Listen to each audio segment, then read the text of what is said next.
The another episode of my life. இந்த vlogல என்ன பார்க்க போகிறோம்னா, ஆயுத பூஜை செலிப்ரேஷன் vlog தான் இது. எனக்கு எப்படின்னா, காலையிலே எழுந்து எல்லா வேலையும் சைட் பை சைடு அப்படியே முடித்தா தான் கொஞ்சம் முடிக்கிற மாதிரி இருக்கும். இல்லாட்டி இப்போ பண்ணிக்கலாம், ஈவினிங் பண்ணிக்கலாம் அப்படின்னு போச்சுன்னா அதை அப்படியே இழுத்தடிச்சிட்டு போகிற மாதிரி இருக்கும். அன்றைக்கும் அப்படி தான் ஆச்சு. மார்னிங்கே எல்லாம் பண்ணிடணும் அப்படின்னு சொல்லி ஸ்டார்ட் பண்ணது. பட் ஹஸ்பண்ட்க்கு பல பர்சனல் ஒர்க் இருந்தனால அவங்க பார்த்துட்டு இருந்தாங்க. ஆல்சோ பெங்களூர்லேருந்து வண்டியும் எடுத்துகிட்டு வந்திருந்தாங்க சர்வீஸ் விட்டுறதுக்காக. ஓகே, அந்த ஒர்க்கெல்லாம் முடிச்சுட்டு ஈவினிங்காக பூஜை பண்ணிக்கலாம், நீ ஈவினிங்காகவே வீட்டெல்லாம் க்ளீன் பண்ணிக்கோ அப்படின்னு சொல்லிட்டாங்க. மாமியார் ஒரு பக்கம் உடம்பு சரியில்லைன்னு சொல்லிட்டு ஹாஸ்பிட்டல் போயிருந்தாங்க. சரி, ஓகே, பாப்பா வச்சுட்டு எப்படி மேனேஜ் பண்ணுறதுன்னு தெரியாமல் அப்படியே ஸ்லோ டவுன் ஆகிட்டு ஒரு 3 o'clock மேலே தான் க்ளீனிங் ஒர்க்கே ஸ்டார்ட் பண்ணேன்.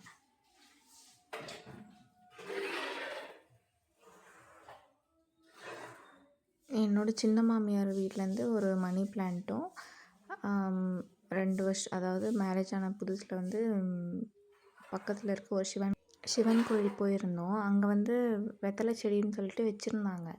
சரி, ஓகே, அது பியூர் வெத்தலை செடியாக தான் இருக்குன்னு சொல்லிட்டு வாங்கிட்டு வந்தோம். அது ஆக்சுவலாக வளர வளர என்ன ஆயிடுச்சுன்னா, கீழே தண்டு பகுதியிலேருந்து மேலே வரைக்குமே வெறும் தண்டு மாதிரியே போயிட்டு அதுக்கப்புறம் ஒரு மாதிரி கொத்தாக அடர்த்தியாக வளர ஆரம்பிச்சிச்சு. அதை பார்க்குறவங்க என்ன சொன்னாங்கன்னா, இது பியூர் வெத்தலை கிடையாது, இது பீடா வெத்தலை அப்படின்னு சொல்லிட்டு.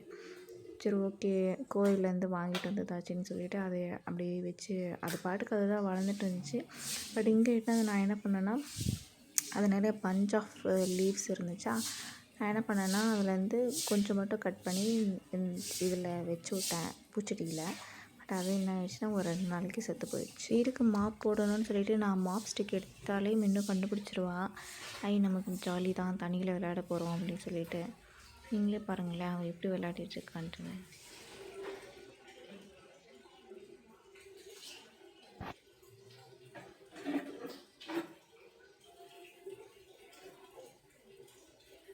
பக்கெட்டும் ஜெக்கும் எங்கே ஒழிச்சு வச்சாலோ எவ்வளோ ஹைட்டில் எடுத்தாலும் அது ஆல்டர்னேட்டிவாக ஏதோ ஒன்று எடுத்து கையில் வச்சுட்டு விளையாடிட்டே இருப்பாள் தண்ணியில்.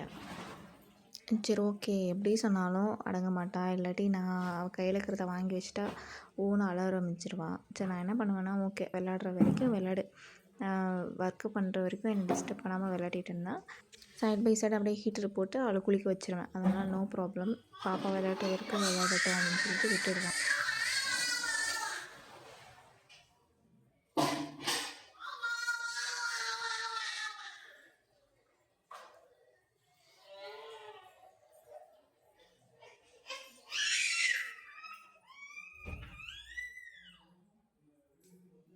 இது மாதிரி கூப்பிடும் போதோ இல்லை அவள் கையிலேருந்து டிஸ்ட்ராக்ட் பண்ணுற மாதிரி ஏதாச்சும் ஒன்று பண்ணாலோ இப்படி தான் அடம்பிடிப்பாள். நான் ஒரே ஒன்று தான் பண்ணுவேன், சிம்பிளாக அவளை அதே இடத்துல விட்டு வந்துடுவேன். இவ்வளோ நேரம் அழுறியோ அழுன்னு சொல்லிட்டு அதுக்கப்புறம் கொஞ்சம் நேரம் அழுவாள், அதுக்கப்புறம் வந்துடுவாள். ஸோ பேக் டு நார்மல்ன்ற மாதிரி ஆகிடும். நானும் பெருசாக அதை கண்டுக்க மாட்டேன். சில பேர் என்ன பண்ணுவாங்கன்னா, அவள் அழுறாளே, ஹஸ்பண்ட் என்ன பண்ணுவாங்கன்னா, அவள் அழுறா போய் தூக்கு, அவளை அழ வைக்காத, அதிகமாக அழ வைக்காதன்னு சொல்லுவாங்க. பட் குழந்தைங்க எப்படி இருந்தாலும் அழுதுகிட்டே தான் இருப்பாங்க. நம்ம ஒவ்வொன்றுத்துக்கும் ரியாக்ட் பண்ணிகிட்டு இருக்க முடியாதுல்ல. நான் என்ன பண்ணுவேன்னா, ஓகே, அழுந்தால் தான் அது அவளுக்கு கிடைக்கும்ன்ற மாதிரி பழகக்கூடாதுன்ற மாதிரி நான் மைண்ட் செட்டில் இருப்பேன்.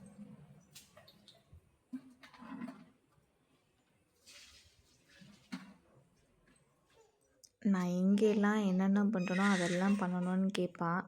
ஆனால் மோஸ்ட்லி அதை கொடுக்க மாட்டேன், அப்படிலாம் இல்லை. ஓகே, இந்தா வச்சுக்கோ அப்படின்ட்டு விட்டுடுவேன். இல்லாட்டி நான் பாட்டுக்கு நான் ஒர்க்காக செய்ய ஆரம்பிச்சிட்டே இருப்பேன். ஏன்னா அவள் பின்னாடி சுற்றிட்டு இருந்தோம்னா நம்மளால முடியாது, இன்னும் டைம் எடுக்கும், நம்ம எக்ஸாஸ்ட் ஆகிட்டே தான் இருப்போம். சைட் பை சைடு ஹீட்ரு போட்டு விட்டுடுவேன். மாப்பிங் முடிச்சதுக்கப்புறம் உடனே தண்ணி குளிக்கிற மாதிரி தான் இருக்கும். ஏன்னா அதுவும் ஈரத்தோடு இருந்தால் கோல்டு பிடிச்சிரும்னு சொல்லிட்டு. பட் மின்னுக்கு அப்படி எதுவும் பிடிச்சதில்ல இது வரைக்கும். பட் இருக்க வேண்டாம் அப்படின்னு சொல்லிட்டு நான் உடனே குளிப்பாட்டி விட்டுடுவேன். குளிப்பாட்டின அடுத்த செகண்ட் நான் வெளியே போகிறது வெயிலுக்காக தான். என்ன தான் நம்ம வீட்டிலே வச்சு ஃபேன் போட்டு நல்லா தொடச்சி விட்டாலும் வெயிலில் காய வைக்கிற மாதிரி பசங்களுக்கு வராது. அதனால் குளிப்பாட்டின உடனே வெளியே தான் போயிட்டு துடைச்சிட்ருப்பேன். அவளுக்குமே கொஞ்சம் வெளியே காத்தோட்டமாக இருக்கிற மாதிரியும் இருக்கும்.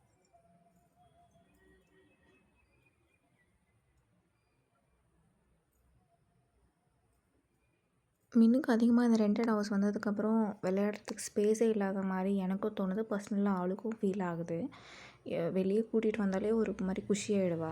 நாங்கள் ஓன் ஹவுஸ், அதாவது இப்போ கட்டிகிட்டு இருக்க வீட்டில் வரைக்கும் மார்னிங் ஷிஃப்ட்டு ஒரு 4 to 6 ஷிஃப்ட்டு எப்படின்னாலும் எங்கள் மாமியார் கூட்டிகிட்டு போயிடுவாங்க. நானும் அதை என்றைக்குமே அதை அப்போஸ் பண்ணதில்லை. ஏன்னா குழந்தைங்க சொசைட்டியோட பழகணும், ப்ளஸ் அவங்களுக்கு ஒரு என்விரான்மெண்ட் ஃப்ரெண்ட்லி கிடைக்கணும்ல. அதனால் மின்னும் என்ன பண்ணுவான்னா, யார்கிட்ட வேணாலும் ஜோவியலாக நல்லா பழகிடுவா, பேசிடுவா, சிரிச்சிடுவா. எல்லோரும் கூட சொல்லுவாங்க, எல்லார்கிட்டேயும் ரொம்ப சீக்கிரம் செட் ஆகிட்றா அப்படின்ட்டுன்னு. அதுவும் தான் எனக்கும் வேணும். பட் இங்கே வந்து எப்படி ஆயிடுச்சுன்னா, எங்கள் மாமியார் காலையிலே போய் ஹவுஸ் ஒர்க் பார்க்குறதுக்காக போயிடுறாங்க. நான் தான் இருக்கிறது. அதிகமாக இது வந்து அக்கம் பக்கம் யாரும் கிடையாது.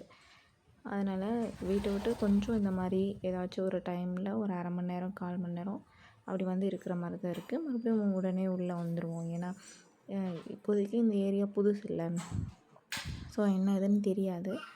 அதனால் உள்ளவே வந்துடுவோம். இப்போ தான் ரியல் கேமே இருக்குது. இது வரைக்கும் பார்க்காத மீனும் இப்போ பார்க்கலாம். என்னென்னா அவளுக்கு வந்து பொட்டு வைக்கிறதும் துணி போடுறதும் பிடிக்கவே பிடிக்காது. ஒரு வழியாக அவளை சமாளித்து ட்ரெஸ் எல்லாம் போட்டுட்டதுக்கப்புறம் சரி ஓகே சாப்பிட வச்சிடலான்னு சொல்லிவிட்டு, நான் எப்போவுமே என்ன பண்ணுவேன்னா, ரொம்ப பசி எடுத்து சாப்பிட வச்சதுக்கப்புறம் தான் இன்னும் நிறைய சாப்பிட்ருவாளோ அப்படின்னு ஐ ஃபீல் பர்ஸ்னலி. ஸோ நான் என்ன பண்ணுவேன், நிறைய ஆக்டிவிட்டீஸ் கொடுத்து தான் அதுக்கப்புறம் சாப்பாடு ஊட்டுவேன். குழந்தைங்களும் அப்படி தான் சாப்பிடுவாங்க.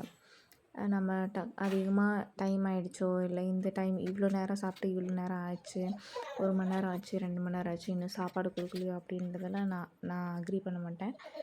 குழந்தைங்க கொஞ்சம் நல்ல ஆக்டிவிட்டி கொடுத்து அன்றைக்குமே நல்லா சாப்பிட்டா. ஏன்னா தண்ணியில் நிறைய விளையாடினால அதனால் நல்லாவே சாப்பிட்டா. ஸோ அதுக்கப்புறம் நல்லா சாப்பிட வச்சு அவளை ஃப்ரீ பண்ணி விட்டுட்டோம்னா, அவள் பாட்டுக்கு விளையாடிட்டுருப்பா. நம்மள டிஸ்டர்ப் பண்ண மாட்டான். நம்ம கூடயே தான் சுற்றிட்டுருப்பா. நம்ம என்ன எடுக்கிறோமோ, நம்ம என்ன வைக்கிறோமோ அதுதான் எடுத்து அவள் ஒரு பக்கம் இது பண்ணிகிட்ருப்பான். பட் வந்து அது எனக்கு அவ்வளோ டிஸ்டர்பன்ஸாக இருக்காது. ஓகேன்ட்டுன்னு விட்டுடுவேன். நல்லா சாப்பிட்டு குளிக்க வச்சுட்டு ட்ரெஸ் பண்ணிவிட்டு சாப்பிட்டு விட்டுட்டோமா, நான் என் ஒர்க்கு பாட்டுக்கு ஆரம்பிச்சிருவேன். ஸோ ஈவினிங் அதுக்கப்புறம் 5 o'clock மேலே தான் பூஜை சாமானெல்லாம் விளக்கி வச்சிடலாம் அப்படின்னு சொல்லிட்டு, ஏன்னா 6 மணிக்கு மேலே அப்படியே விளக்கு கொளுத்தி சாமி கும்பிட ஆரம்பிச்சிடலான்னு சொல்லிட்டு பண்ணிட்டு தான் ஹஸ்பண்டுக்கும் கால் பண்ணேன். அவங்களும் சர்வீஸ் முடிச்சுட்டு வண்டி எடுத்துகிட்டு வரேன்னு சொல்லியிருந்தாங்க. மாமியாரும் அப்படியே கூட வந்துடுறேன்னு சொன்னதுனால ஒரு 5 o'clock மேலே okay right time to clean அப்படின்னு சொல்லிட்டு க்ளீன் பண்ண ஆரம்பிச்சிட்டேன். வரும்போது அவன் சொல்லியிருந்தேன் பூ வாங்கிட்டு வாங்கன்னு சொல்லிட்டு. ஏன்னா இந்த ரெண்டட் ஹவுஸில் இருக்கிறவங்க வந்து பூக்காரங்க அதிகமாக வரதில்லை. நாங்கள் எங்கள் வீட்டான இருக்கும்போது மார்னிங்கே பூக்காரம்மா வந்துடுவாங்க. அவங்ககிட்ட வாங்கிப்போம். இங்கே வந்து பர்கூர்லேருந்து தான் வாங்கிட்டு வரணும். ஸோ ஹஸ்பண்டவே வாங்கிட்டு வர சொல்லிவிட்டு, நான் அதுக்குள்ளே எல்லாம் செட்டப் பண்ணி வச்சிடலான்னு சொல்லிட்டு சைட் பை சைட் பண்ணிகிட்டு இருந்தேன்.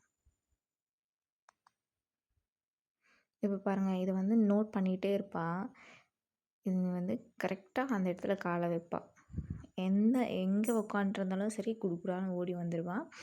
நம்ம அப்போ தான் நம்மளுக்கு ஏதோ பாசம் இருக்கிற மாதிரி நம்மக்கிட்ட வருவா, நம்ம கையில் இருக்கிறத கேட்குவா.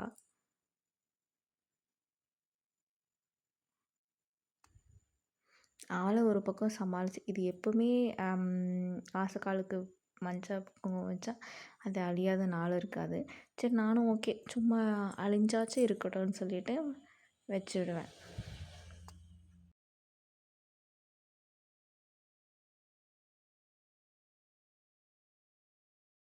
தெய்வங்கள் பண்டிகை டைமில் ஒவ்வொரு நாளும் வீட்டுக்கு வரணும்னு சொல்லிட்டா இந்த மாதிரி டெக்கரேஷன்ஸு, கோலம் போடுறோம், வாசப்படிக்கு பூ வைக்கிறோம்.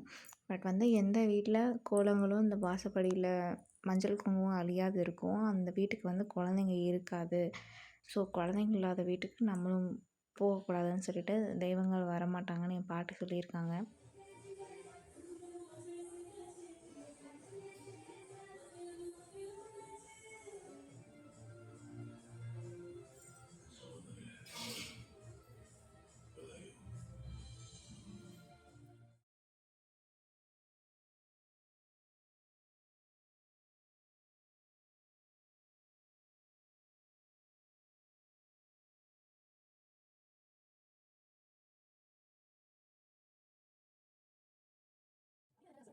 இன்னும் சமாளிக்கவே போதும் போதும் ஆனதுனால மஞ்சள் குங்குமம் மட்டும் வச்சுட்டு போயிட்டேன். அதுக்கப்புறம் அவள் கொஞ்சம் வேறு ஏதாச்சும் டிஸ்ட்ராக்ட் ஆகும்போது கோலம் போட்டுக்கலான்னு சொல்லிட்டு போயிட்டுருந்தேன். அதுக்கப்புறம் தான் வந்து இப்போது அவசர அவசரமாக ஒரு குட்டி கோலம் மட்டும் போட்டுடலாம் அப்படின்னு சொல்லிட்டு போட்டுட்ருந்தேன். இதை கண்ணில் பார்த்தாலும் வந்து எப்படின்னாலும் அனுப்பிச்சிருவா. ஓகே, நானும் அதை பெருசாக எடுத்துக்கிறதில்ல. ஏன்னா குழந்தைங்க வந்து இந்த மாதிரி ஏதாவது ஒன்று பண்ணிகிட்டு இருந்தால் தான் அது குழந்தைங்க வீடு இருக்கிறத ஒரு ஒரு அமைப்பாகவே இருக்கும்ல.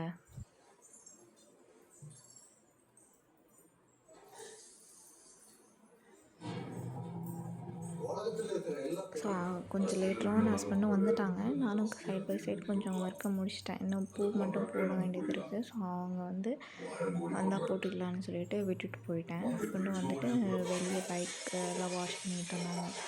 இன்னொரு பைக் வந்து சர்வீஸ் விட்டதுனால அங்கேயே பைக் வாஷ் பண்ணிட்டாங்க. ஸ்கூட்டி மட்டும் நாங்கள் இங்கே லோக்கல் யூஸ்க்கு வச்சுட்ருக்கோம். ஸோ அதை மட்டும் நான் வாஷ் பண்ணிக்கிறேன்னு சொல்லிட்டு வாஷ் பண்ணிகிட்டு இருந்தாங்க. இன்னும் இப்போ என்னை விட்டுட்டு அவங்க அப்பா கிட்ட ஜம்ப் ஆகிட்டா. யூஸ்வலாகவே ஒரு 7:30க்குள்ளே தூங்கிடுவா. அன்றைக்கி நாங்கள் ரொம்ப என்டுவாக எல்லாத்தையும் பண்ணிகிட்ருக்கனால நானும் சைட் பை சைட் பண்ணுறேன் அப்படின்னு சொல்லிட்டு பண்ணிகிட்டு இருந்தாலும் என்னமோ தெரியல. பட் இதை முடிச்சுட்டு கொஞ்சம் நேரத்துக்கு அப்புறம் தூங்கிட்டா.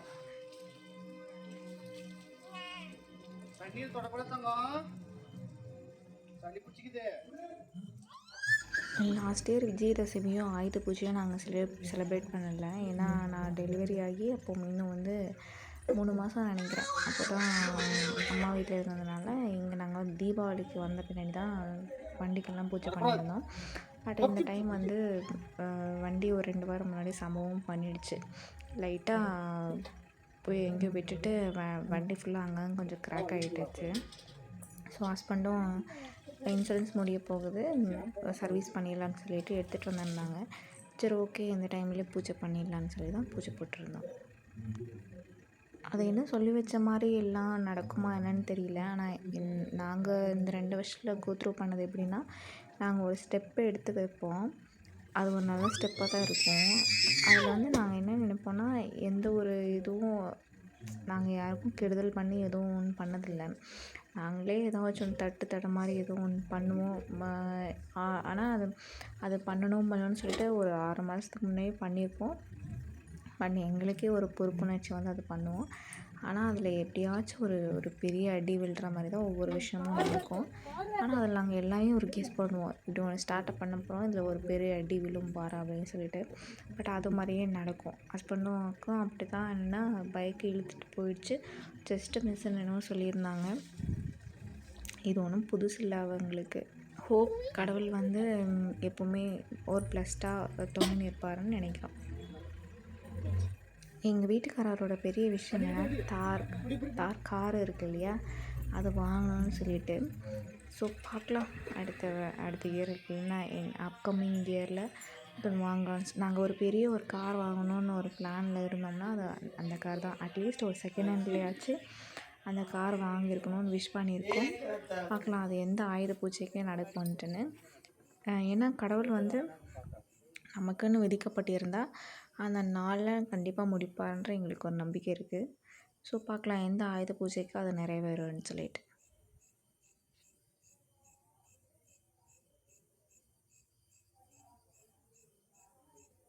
ஸோ எங்கள் மாமியாரும் கொஞ்சம் ஹாஸ்பிட்டல்லேருந்து வந்துட்டு, நான் இந்த வேலையெல்லாம் செஞ்சே ஆவேன்டா, எனக்கா டயர்டா நெவர் அப்படின்னு சொல்லிட்டு தான் அந்த ஒர்க்கெல்லாம் பார்த்துட்ருந்தாங்க. ஸோ ஆல்மோஸ்ட் அவங்களே பூ போட்டு சந்தனம் குங்குமம்லாம் வச்சுட்டாங்க. நான் ஒரு ஸ்கூட்டிக்கு மட்டும் வச்சேன். இந்த பைக்குக்கு அவங்களே பண்ணிட்டாங்க.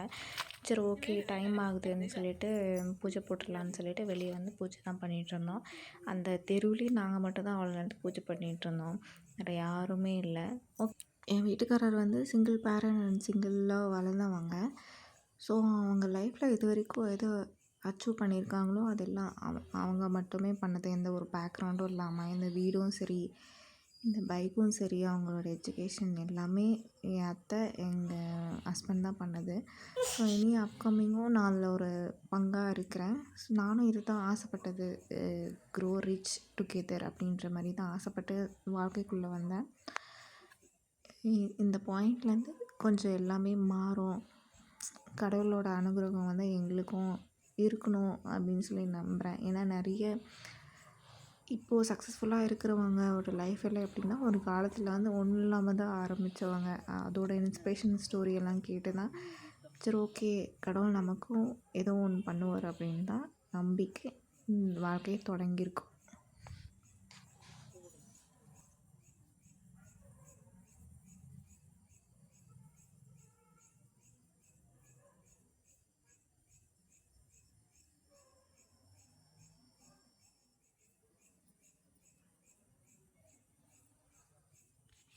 பூஜையெல்லாம் நல்லபடியாக சாமி கும்பிட்டதுக்கப்புறம் சுற்றி போடணும்னு சொல்லிட்டு எலுமிச்சைப்பழம் சுற்றி போட்டுட்டு ஆக்சுவலாக இது வந்து எலுமிச்சைப்பழம் டயருக்கு அடியில் வச்சு ஒரு ரைடு மாதிரி போக சொல்லுவாங்க. திருமுக்கெலாம் வரைக்கும் போயிட்டு திரும்பி வாங்கன்னு சொல்லிட்டு அதையும் நாங்கள் பண்ணோம். அது இந்த இயர் தான் நான் பண்ணது. லாஸ்ட் இயர் நான் பண்ணலை.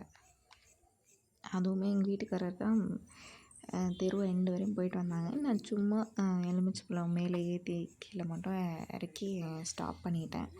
அதுக்கப்புறம் இந்த ஒர்க்லேயே பிஸியாக போனதுனால நான் டின்னர் செய்யலை. அதுக்கப்புறம் என்ன பண்ணேன், நைட்டு வந்து ஹஸ்பண்ட் வந்து அப்படியே போயிட்டு ஹோட்டலில் வாங்கிட்டு வந்து நைட்டு ஹோட்டல் சாப்பாடு தான் சாப்பிட்டோம். இதுக்கே ஆல்மோஸ்ட் நான் ட்ரை அவுட் ஆகிட்டேன். ஓகே இன்றைக்கி நைட் வந்து வெளியவே சாப்பிடுங்கன்னு சொல்லிட்டு வெளியே தான் சாப்பிட்டோம்.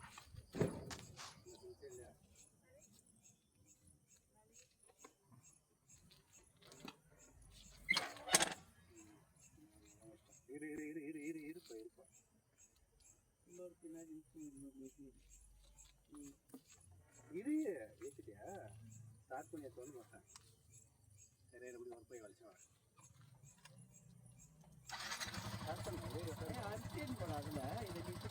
ஒரு ரவுண்டு போயிட்டு வரீங்க.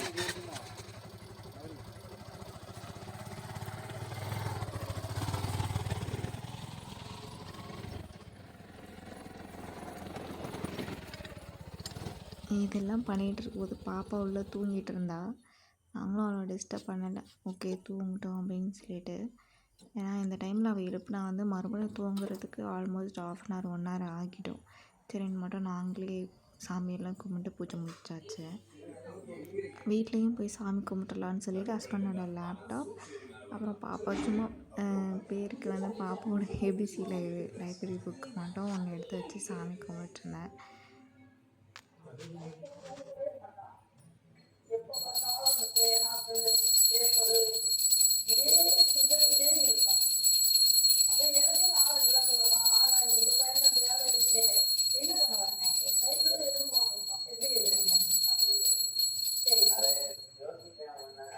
வீட்லேயும் நல்லபடியாக சாமி கும்பிட்டு முடிச்சுட்டு கொஞ்ச நேரம் ரெஸ்ட் எடுத்துகிட்டு இருந்தேன். ஏன்னா 3 o'clockலேருந்து இப்போ வரைக்குமே ஒர்க் பார்த்துட்டே இருந்தேன். பாப்பாவை மேனேஜ் பண்ணுறதுனால ரொம்ப எக்ஸாஸ்டிக்காக இருந்தது. நைட்டு சாப்பிட்டு கொஞ்ச நேரம் உட்காண்ட்ருக்கும் போது தான் எனக்கு அப்பாடாக இருந்துச்சு.